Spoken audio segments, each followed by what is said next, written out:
El protocolo de soporte clínico en un nuevo modelo de cuidados de salud. Como pivote y vínculo entre los niveles de atención, con un material de docencia y adiestramiento para el equipo de salud, para la seguridad del paciente y la confiabilidad del equipo de salud y de la institución. Es un eslabón que queremos reforzar para mejorar los cuidados de salud en la cabecera del paciente o en el consultorio. Mencionaremos algunos aspectos como el protocolo de soporte clínico como herramienta para aplicar la medicina basada en la evidencia en la práctica clínica. El nuevo modelo o estrategia de comunicación entre los médicos generales, familiares y especialistas en las policlínicas. Un nuevo modelo de trabajo interdisciplinario entre los especialistas de los hospitales. La presentación de casos clínicos asociados a los protocolos pertinentes a través del programa de docencia para hacer una docencia aplicable a la práctica clínica y que sirva de adiestramiento simultáneamente. La coordinación entre los niveles de atención, el continuo de las enfermedades, el reforzamiento del proceso diagnóstico para uso asertivo del protocolo de soporte clínico, la aplicación de la tecnología de la informática y la comunicación en la cabecera del paciente. Presentaremos el canal de video de protocolos clínicos, casos clínicos asociados a los protocolos de soporte clínico en una forma real, con pacientes reales y protocolos reales. El protocolo integrando al paciente a través de un tríptico y las recomendaciones de egreso por su seguridad. Y las utilidades de los protocolos de soporte clínico y finalmente la efectividad de. Y el objetivo es buscar la participación y la colaboración y el consenso en la práctica clínica entre todo el equipo de salud.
El primer modelo que vamos a mencionar, el segundo aspecto sería el protocolo en el contexto de la atención primaria. Y vamos a mencionar este modelo de atención en la policlínica para atención primaria.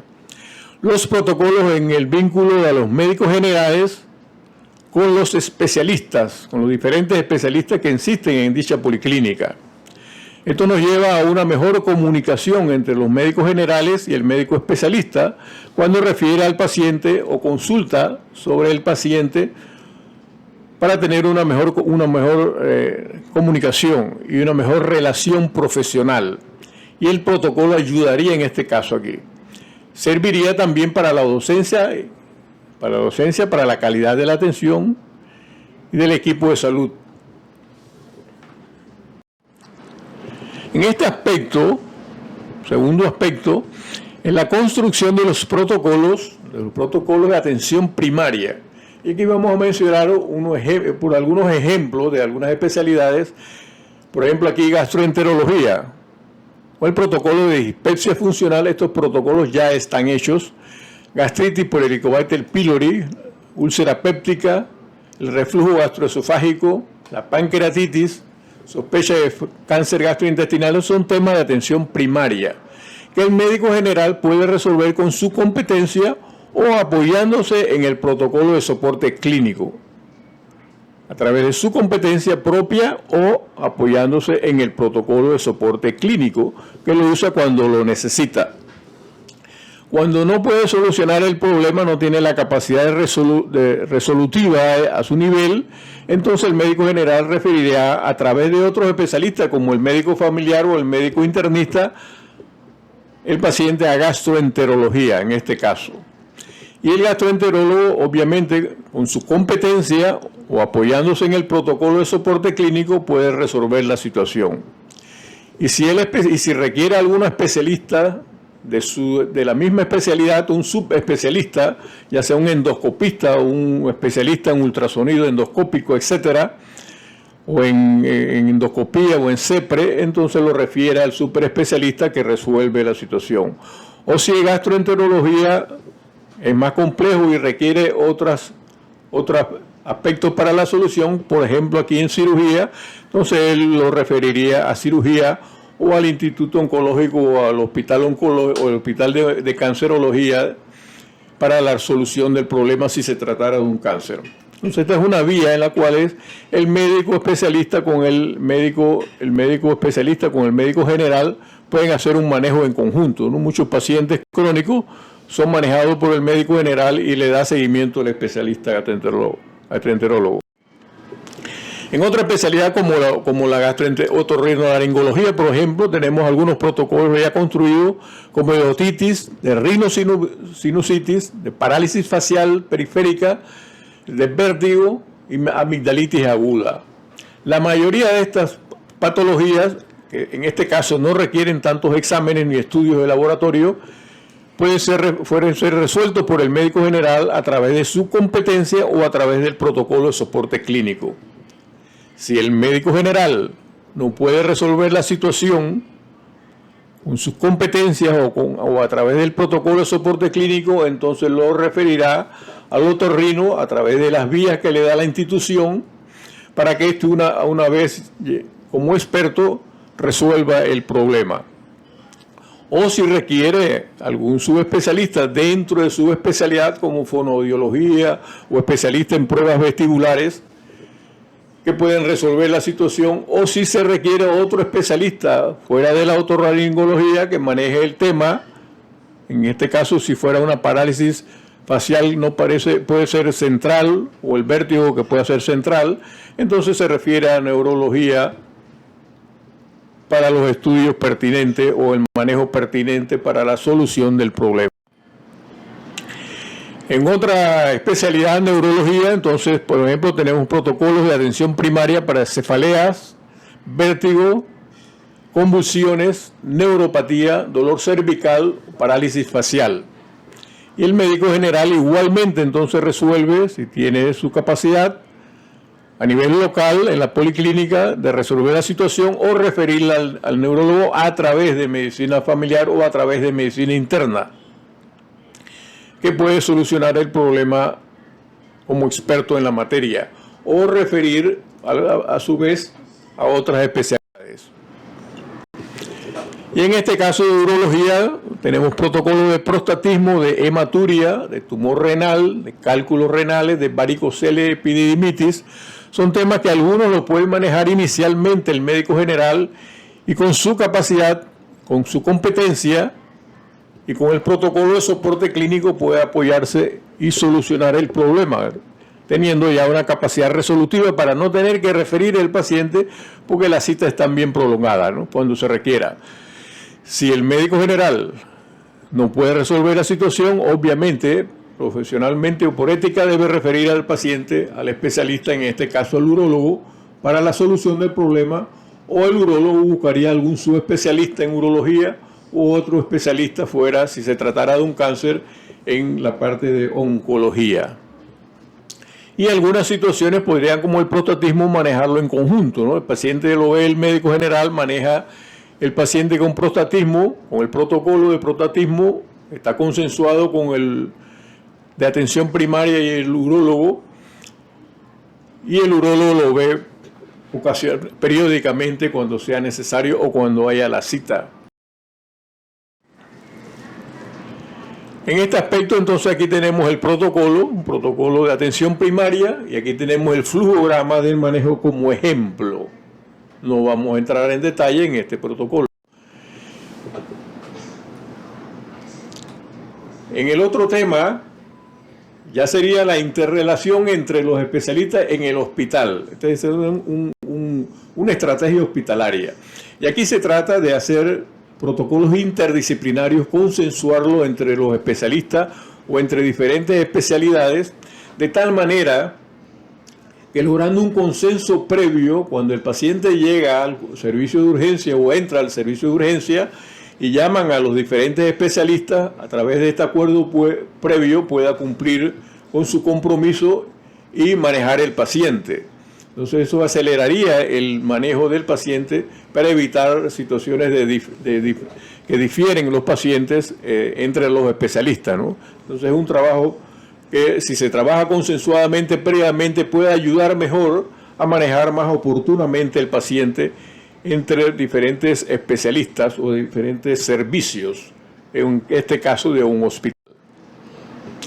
Y acá lo que tenemos es, obviamente, el consenso clínico académico, que sería un protocolo interdisciplinario consensuado entre diferentes especialistas para que lograr un cumplimiento del compromiso previo, ¿no? Entonces, para la seguridad del paciente, para la confianza del equipo de salud, para evitar confrontaciones y problemas después, inclusive legales, por evitar el retraso en la atención del paciente, para la confiabilidad del equipo, porque hemos consensuado ya, y para el prestigio, obviamente, de todo del equipo de salud y de la institución.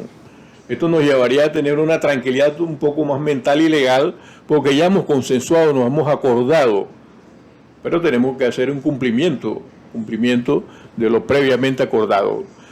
No podemos seguir entonces trabajando cada uno por su lado, cada servicio por su lado, como históricamente ha pasado y pasa en todas las latitudes, de que es un trabajo que no es coordinado, no es consensuado.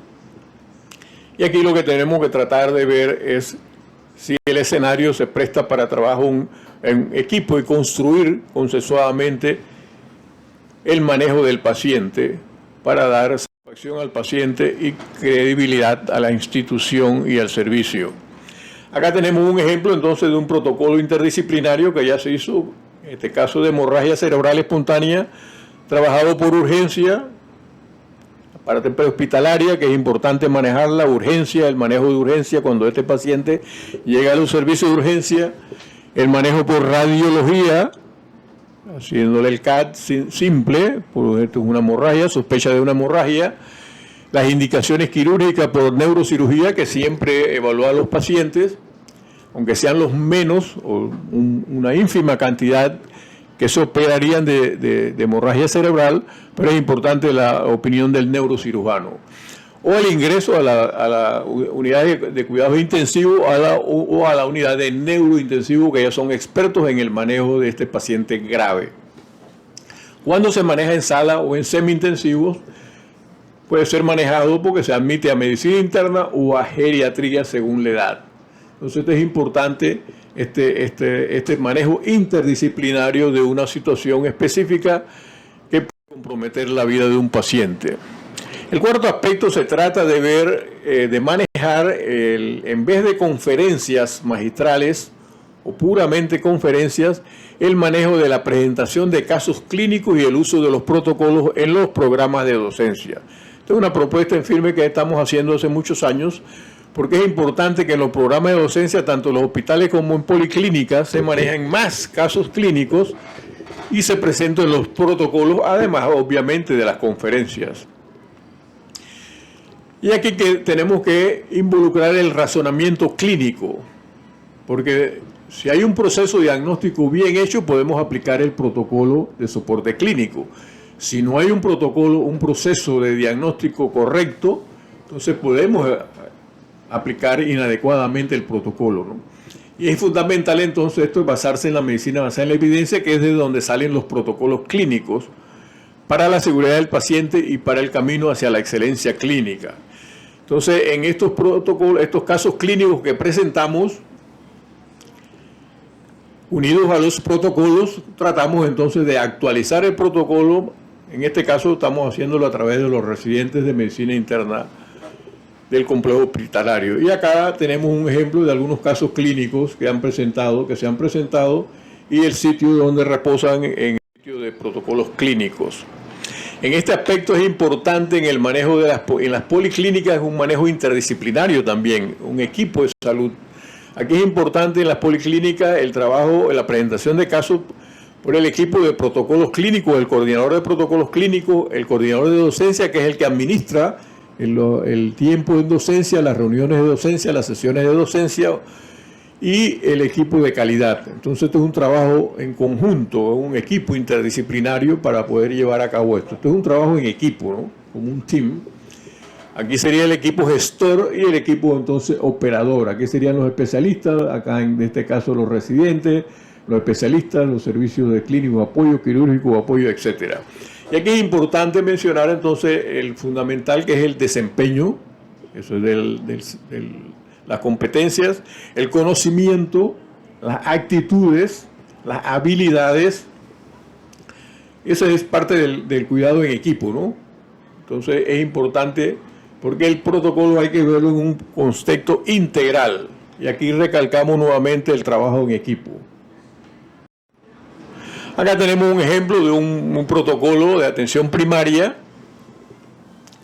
de glomerulonefritis. Entonces el laboratorio ha participado porque el laboratorio puede identificar el tipo de glóbulos rojos que hay en el urinálisis y puede indicarle al médico general que este es un paciente que tiene acantocito, por ejemplo, y que eso puede ser una anemia, un glóbulo rojo que viene del glomérulo, y no un glóbulo rojo que viene de la uretra o de otras partes, porque aquí es lo importante para el médico vaya teniendo conciencia para quién referir, porque si hay estos aspectos hay que referirlo al internista o al nefrólogo, o si es hematuria, entonces habrá que ver si es necesario ir al urólogo o estudiar este paciente, ¿verdad? Entonces los protocolos son más integrales y acá tenemos entonces algunos aspectos de vínculos de estos protocolos que ya se le han agregado, ¿no? A través del protocolo el médico puede profundizar entonces también, entonces teniendo los resultados ya de la tasa de filtración glomerular o de la categorización de la albuminuria, puede identificar el estadio y puede saber que se puede manejar en atención primaria o debe ser referido el paciente al médico familiar o al médico internista o al médico nefrólogo a través de los anteriores. El quinto aspecto se refiere entonces al vínculo entre los niveles. Acá tenemos la atención primaria, acá sería más bien de promoción, prevención primaria y promoción de la salud. Y acá en las policlínicas, atención primaria y ya ver la morbilidad en los hospitales igualmente de segundo o tercer nivel o en la ciudad de la salud, ¿no? Entonces una coordinación entre los niveles, que va de la atención primaria a las vacunaciones, que es muy importante, hasta el trasplante, como vamos a ver. La coordinación entre los niveles es fundamental y el protocolo de soporte clínico siento que ayuda importante una vez lo establezcamos como una cultura o como un hábito. Este es lo mismo del engranaje en la institución. Acá tenemos también en este quinto aspecto de la red de atención, la atención primaria. Entonces la atención primaria es fundamental, la fortaleza de la atención primaria, para evitar que estos pacientes tengan que ir al especialista o los cupos de los especialistas están tan lejos. Entonces, entre más pacientes vamos a referir, innecesariamente vamos a empeorar el problema de las citas. Entonces, tenemos que tener una capacidad resolutiva en atención primaria mejor, obviamente. Este es fundamental y los protocolos de soporte clínico pueden ayudar. Es como un dique de contención. Si no tuviéramos protocolos de soporte clínico, si atención primaria no funcionara, entonces todo esto nos va a hacer un tsunami, ¿no? Todo va al especialista o a los hospitales y la mortalidad aumentaría. Entonces la atención primaria es fundamental, es una columna vertebral en los sistemas sanitarios, ¿no? La principal, donde se ve la mayoría de los pacientes, ¿no? Entonces esto... Y en otro aspecto, en otras consideraciones sobre este continuo de las enfermedades, tenemos entonces atención primaria. Aquí estamos hablando de la enfermedad cardiovascular, hasta el trasplante cardíaco, el bypass coronario, la trombolisis, la angioplastía, etc. Y el paciente que viene de la enfermedad cardiometabólica renal, de los riesgos, del manejo de la hipertensión arterial, de la diabetes, de los lípidos, el manejo del dolor torácico con urgencia, el síndrome coronario, infarto del miocardio, etc. Y hay protocolos construidos desde tercer nivel y del primer nivel. Entonces esto es un continuo de la enfermedad y lo que tenemos que tratar es de parar lo máximo que se pueda a nivel de atención primaria. Lo mismo lo vemos en la enfermedad vascular cerebral. El mismo tema con los protocolos o los temas de atención primaria que son fundamental, que hay que fortalecer. En la enfermedad renal, entonces también el aspecto cardiometabólico renal, el manejo de la hipertensión arterial en atención primaria, de la diabetes mellitus, la educación del paciente aquí es fundamental. El manejo de prototismo, en este caso de enfermedad renal crónica, de las glomerulonefritis, que tenemos protocolos para varios de estos aspectos, y llegando hasta el trasplante renal. Ahora hay la institución Caja de Seguro Social ha mostrado que ha realizado un éxito, un hito en la medicina panameña, 1000 trasplantes renales. Pero lo que tenemos que tratar es de evitar el progreso de la enfermedad renal crónica, para que no haya tanta hemodiálisis, tanta gente sufriendo por la diálisis, por la hemodiálisis, y estos son los cuidados. Obviamente que aquí funciona la educación del paciente, los determinantes de la salud, que no dependen del médico ni del sistema sanitario. Entonces esto es muy importante, estos cuidados de los estilos de vida saludables y los determinantes de la salud que salen de nuestro rango.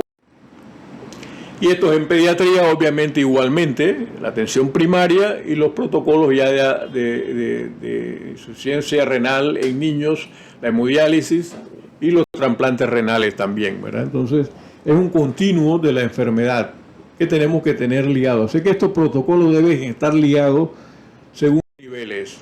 Y acá tenemos con la enfermedad hepática, igualmente la parte metabólica, la parte del aspecto metabólico de enfermedad hepática asociada metabólicamente, asociada no alcohólica o la alcohólica, la citis, que tenemos protocolo de ascitis, y llegando al trasplante hepático, que la institución lleva 100 trasplantes hepáticos a este año. Entonces, la idea es que estos pacientes se capten, inclusive estos pacientes se capten mucho anteriormente, mucho tiempo antes. Los estilos de vida saludables dependen de las personas, dependen de la familia, del ambiente. Los determinantes sociales de la salud no dependen del sistema sanitario. Entonces esto es importante y aquí hay un problema muy clave, que es el alcoholismo, ¿verdad? Enfermedad hepática asociada al alcohol, y entonces para que llegue acá cirrosis hepática y la posibilidad de trasplante renal, que nada más no son las hepatitis, ¿no? Y la vacunación, que aquí es muy importante, la vacunación es contra las hepatitis B y C. Y en el tema del trasplante de la parte pulmonar, trasplante pulmonar, la fibrosis pulmonar, fibrosis intersticial, asociada al ambiente, asociada a enfermedad de tejido conectivo, Las neumonías que se pueden complicar, y aquí la vacunación que es importante, ¿no? Es el igual tema de la atención primaria que va progresando hacia el fallo, hacia entonces tener la necesidad de una enfermedad crónica que requiera un trasplante del órgano, que es muy costoso, y que aunque exitosamente se estén haciendo, lo que hay que tratar es de evitar y mejorar lo inmejorable que son los determinantes sociales de la salud. Es muy difícil. El otro aspecto es fortalecer el proceso diagnóstico y el juicio clínico. Obviamente podemos hacer todos los protocolos, pero lo que necesita el médico es mejorarse a sí mismo. Entonces, el juicio clínico es fundamental. Entonces, la intuición, el razonamiento, el juicio clínico para valoración del proceso diagnóstico. Entonces, el perfeccionamiento de la persona y también del proceso del diagnóstico, como vamos a ver más tarde. Entonces, aquí el diagnóstico, obviamente, un diagnóstico más preciso para usar el protocolo más preciso. Historia clínica y examen físico completo, rescatar la información útil y pertinente, construir el síndrome con un concepto integrador, considerar el diagnóstico diferencial. Estamos hablando cuando se va a admitir un paciente o cuando se está viendo un paciente, ¿no? Considerar la probabilidad pretest, los factores de riesgo epidemiológicos, riesgos sociales de todo tipo, las características operacionales de las pruebas de los laboratorios y las pruebas de imágenes, no hacer exámenes por hacer. Aquí en medicina más es menos, entre más exámenes se hacen, entre más estudios se piden, es peor porque hay más incertidumbre y más riesgos. El análisis bayesiano, el análisis de razonamiento y el análisis matemático bayesiano con las características operacionales de estas pruebas, para establecer entonces un diagnóstico mucho más correcto a través de la escala de Pagan, calculando la probabilidad post-test. Entonces tenemos que perfeccionar no solamente el protocolo, tenemos que trabajar, y en la parte de docencia hay que trabajar más en la escuela de medicina, más el perfeccionamiento del proceso de diagnóstico, que es donde más errores se cometen. Y aquí, para muestra un botón, el guión del diagnóstico, el guión de la enfermedad y el guión de manejo. En el guión de la enfermedad, fíjense, que el guión de la enfermedad generalmente no se presenta como prototipo, como se enseña en los libros o en la escuela de medicina, sino de diferentes fenotipos. Entonces, atípicas, entonces la medicina es un poco más compleja, ¿no? Entonces, el guión de la enfermedad. Y el guión de diagnóstico es en el proceso que estamos hablando de las consideraciones de perfeccionar el proceso diagnóstico, ¿no? A través de este razonamiento, porque el otro es la competencia y el juicio clínico que tiene cada médico, ¿verdad? Y el guión de manejo, que lleva algunas estrategias importantes para las tomas de decisiones. Y aquí en este aspecto es importante el razonamiento de diagnóstico y de manejo, que involucra la ciencia del factor humano, y repito nuevamente que involucra el sistema, al paciente, a los equipos, insumos, las competencias, la comunicación, las consultas apropiadas, los seguimientos, las entregas en turnos, patrón de manejo, etcétera. Entonces, es bien importante este aspecto en el cuidado de salud de nuestro paciente. Este diagrama, que ya lo hemos presentado varias veces en el mismo tema 6, es la integración, perfeccionamiento del proceso diagnóstico, ¿no?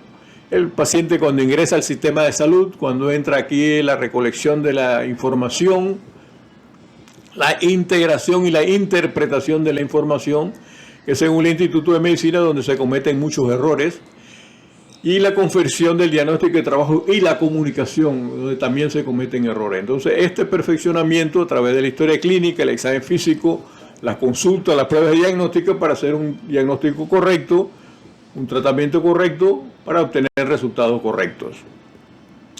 Y aquí nuevamente el rol del curso del razonamiento diagnóstico, perfeccionamiento del razonamiento diagnóstico, y el uso de los protocolos de soporte clínico que son extraídos de las guías clínicas para fortalecer este aspecto de la medicina. Acá mencionamos el aspecto, entonces el protocolo va a ser puesto en práctica por una persona, por un ser humano. Entonces es importante aquí, por un equipo de salud, quiénes somos, saber quiénes somos, qué somos. Tenemos que saber conocer, saber hacer, saber compartir y saber comunicarse. Entonces esto es fundamental, no solamente tener toda la medicina basada en la evidencia, tener todo el conocimiento, sino también saber estos saberes que son básicos para la persona. Saber cómo estamos y en qué escenarios estamos. Estas son las características individuales, somos seres humanos con todas estas características que tiene cada uno, pero también con una realidad externa que no vamos a profundizar, ¿no? El ambiente externo, las incertidumbres, la complejidad de la medicina, la desinformación, las redes sociales, burnout, que entra acá, conflictos de intereses, muchos otros aspectos negativos que hay en la medicina, son los determinantes negativos de la salud. Y acá estos son cuestiones personales, entonces tenemos que ir de la obnubilación hacia la claridad. Por eso es que debemos perfeccionar un poco más el proceso diagnóstico y aplicar la medicina basada en la evidencia a través de las guías clínicas y de los protocolos clínicos. El séptimo tema es la tecnología, informática y la comunicación, de la innovación. Entonces, a través de los hospitales, policlínicas y todos los centros, la informática, la tecnología es fundamental. Y en esta institución tenemos tres pilares, y el pilar uno es de la tecnología, que ha sido suministrada gracias, y hemos avanzado gracias a la DENIT, a la innovación y a la tecnología, ¿no? Que es lo que nos suple de la internet, que nos pone los protocolos en el celular, las computadoras, los software. Y esto lo hacemos a través de nuestra dirección, que es la Dirección Nacional de Servicios y Prestaciones de Salud, del equipo de salud, o sea, los hospitales, policlínicas, y a través de nuestro protocolo, ¿no? Nuestro protocolo que ya traen en la página web, que está aquí, ya todos la conocen, y lo tenemos en el celular y en la computadora, ¿no? Entonces esta parte de tecnología nos ha permitido que de Bocas del Toro o a Puerto Armuelles, o a Las Tablas, o a Chitrea, o a Dulce, Colón, puedan tener acceso a los protocolos a través de la tecnología. Ya no usamos el papel. Este es un sticker que hemos hecho hasta aquí, que es el sticker donde está a través de usando el código QR, el formulario oficial farmacoterapéutico que debemos consultar todo el equipo de salud, farmacéuticos y médicos, debemos consultarlo. Los videos de los protocolos, donde presentamos casos clínicos y los protocolos a través de un video, una presentación de un video que ya están puestas en este sitio. Acá tenemos nuestros 400 o más protocolos que existen de soporte clínico. Y acá tenemos entonces el portal para entrar al vínculo del módulo app, de los laboratorios, o del vínculo de las imágenes a través del portal nuevo de BioMotion para ver los estudios de imágenes, porque el médico debe tener esta información completa en la cabecera del paciente para dar una atención mucho más técnica, científica, pero más humana, obviamente. Y acá tenemos un protocolo, un ejemplo de un protocolo que tenemos que actualizar, pero es un protocolo que hemos tenido, que tiene la tecnología, que tenemos código QR para la Sociedad American Society de Gastroenterología, el protocolo de coledocolitiasis, la guía de coledocolitiasis, acá está la guía de colangitis del mismo sitio, y acá tenemos los criterios de Tokio para la colangitis. Entonces usamos los vínculos, los códigos QR, pero también tenemos los vínculos a las guías, y acá está el protocolo que fue desarrollado en medicina interna y modificado por gastroenterología, y aún tenemos que actualizarlo con el equipo de cirugía biliar, con los gastroenterólogos y los cirujanos que manejan ese tema, ¿verdad? Acá tenemos entonces también el vínculo directamente a los protocolos, como en este caso al FOF, que entran al mismo medicamento. Si tenemos que consultar un medicamento que está en el formulario oficial farmacoterapéutico, entonces entramos directamente al medicamento, ¿no? Entonces la parte tecnológica que le hemos agregado a los protocolos. Acá tenemos entonces los casos clínicos que están en el sitio de videos del canal de videos, y los casos clínicos que hemos difundido a través de todos los hospitales y todas las policlínicas, y le hemos puesto, inclusive le hemos mandado ya con la dirección directa del video de cada caso clínico, que estamos presentando allí, porque pueden ver que son casos clínicos reales de los hospitales o de las policlínicas que analizamos integralmente, como lo hemos presentado anteriormente. Hacemos un video y lo ponemos de tal manera que puedan apreciar no solamente el protocolo, sino también el proceso diagnóstico y el video del caso clínico. En el aspecto 9 tenemos entonces el protocolo clínico extendido. Es un nuevo orden de atención integral. El protocolo clínico extendido, ¿qué significa? Que no solamente el protocolo, como parte académica de medicina basada en la evidencia y para la atención del paciente, sino también que nos da lugar también el protocolo a que podamos desarrollar de la patología del protocolo órdenes de ingreso al hospital. Esto requiere un equipo de salud que se dedica a esto no lo estamos haciendo, escasamente hemos hecho algunos, porque no tenemos capacidad para hacerlo, porque no tenemos personal para hacer esto, pero estos protocolos pueden ayudarse, y para que no sea una receta de cocina, ¿no? Sino necesariamente una receta de cocina, sino que es medicina basada en la evidencia para que ayude al médico cuando está configurando las órdenes médicas. Esta estandarización hay que utilizarla con mucho juicio clínico, porque no es una cosa de automatismo. Y también a este protocolo extendido, aparte de que podamos desarrollar órdenes de ingreso, que ya estamos entonces manejando integralmente la patología, entonces estamos haciéndole tríptico educativo al paciente de la patología, tríptico educativo al paciente y a los familiares. O sea, esta sería una información que podíamos entregar, ya tenemos como 30, 40 trípticos de algunas patologías, de 30 o 40 protocolos. En esto es fundamental, en este proceso de egreso es fundamental también, aparte de entregar el tríptico, entregarle una hoja de conciliación de los medicamentos, una tarjeta de conciliación de medicamentos que es fundamental para su seguridad. Y hacer recomendaciones de ingreso, que esta es parte integral entonces del manejo integral.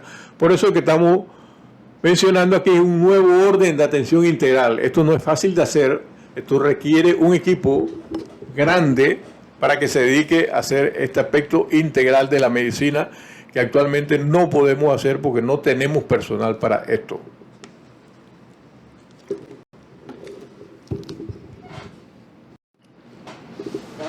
Acá tenemos, dándole seguimiento a este proceso integral, un ejemplo en este caso de la trombosis venosa profunda. Esto es un microproceso de atención. El paciente ingresa al sistema a través del servicio de urgencia, órdenes de admisión, y entra al sistema. Cualquier patología. Se procesa como un microproceso. Esto es un microproceso clínico, genérico, clínico. Entonces entra al hospital, se hace un proceso, interconsultas, cirugías, tratamiento, manejo interdisciplinario, etcétera, etcétera, todo un equipo de salud que entra acá. Y hay un proceso de egreso que debe ser planificado, que no es planificado porque no se da abasto el sistema. Es importante entonces en ese proceso de egreso considerar entonces los cuidados agudos que ya se dieron. Tenemos que tener las consideraciones de cuidados crónicos que se han dado algunos y la prevención de cuidados crónicos, cuidados preventivos, inclusive atención primaria, porque hasta vacunaciones se pueden hacer aquí, preventivos y paliativos, cuidados paliativos. Entonces este proceso de egreso debe ser planificado. Y aquí entran obviamente los protocolos, diferentes protocolos que pueden entrar en este manejo de la patología, los protocolos clínicos, que pueden ayudar. Este es un ejemplo que estamos dando de este aspecto 9, que son las órdenes médicas. Por ejemplo, en este caso, esta sí la tenemos, las órdenes médicas de ingreso de un paciente con trombosis venosa profunda. Eso está estandarizado. Eso no quiere decir que hay que aplicar el juicio para valorar el paciente, ¿verdad? Personalizado. pero nos puede ayudar en la guía, nos puede guiar en el manejo este. Y acá tenemos entonces los vínculos de los medicamentos con el FOF. O podemos ver el proceso de listado de verificación del egreso. Este es un proceso de egreso. Entonces, en este protocolo vemos a qué aspectos del egreso son fundamentales para este paciente con una trombosis venosa profunda, por ejemplo. O las recomendaciones de egreso al paciente, qué debe hacer y qué no debe hacer.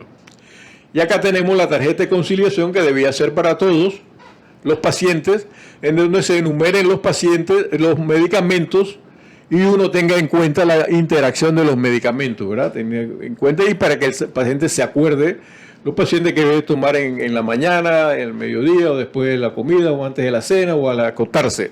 Entonces es importante que estos pacientes deben cargar esa tarjeta para que el paciente no se olvide los medicamentos que está tomando y nosotros no le demos una receta diferente, porque muchas veces cometemos errores, pero no es porque no sabemos qué medicamento está tomando y le damos otro que quizás no es el más apropiado. Y realmente estamos en la antepenúltima, la utilidad de los protocolos clínicos. El protocolo clínico va desde el adiestramiento, en la utilidad en el adiestramiento del estudiante, el interno, el residente, los especialistas, docencia a todo el equipo de salud, educación interprofesional cuando se discuten en conjunto, educación al paciente, el tríptico que ya hablamos, protocolos interdisciplinarios que fueran construidos entre diferentes servicios o expertos o especialistas, el trabajo en equipo o consenso o consensuado, nos permite poner la medicina basada en la evidencia en la práctica, en la cabecera del paciente, porque la guía clínica es muy grande, y entonces si la resumimos a un protocolo podemos ponerlo, es una interfaz entre la reflexión, la academia y la acción. Nos ayuda en el diagnóstico y tratamiento basado en la evidencia, es un pivote para la referencia a especialistas, nos puede constituir en una base de datos para líneas de investigación clínica, nos sirve para la estandarización de los cuidados de salud sin ser una receta de cocina, aplicando el juicio y la personalización y el profesionalismo. Nos ayuda como una herramienta de calidad y excelencia clínica, el manejo consensuado que ya hemos hecho, conjunto y continuo. En el mejoramiento, nos ayuda en el mejoramiento de la comunicación entre diferentes niveles especialistas interdisciplinarios. Y obviamente, fundamentalmente, para la seguridad del paciente, la confiabilidad y credibilidad del hospital y la confianza del equipo de salud. Son algunas de las utilidades de los protocolos de soporte clínico. Y terminamos entonces con la efectividad de los protocolos clínicos en el marco de los cuidados de salud.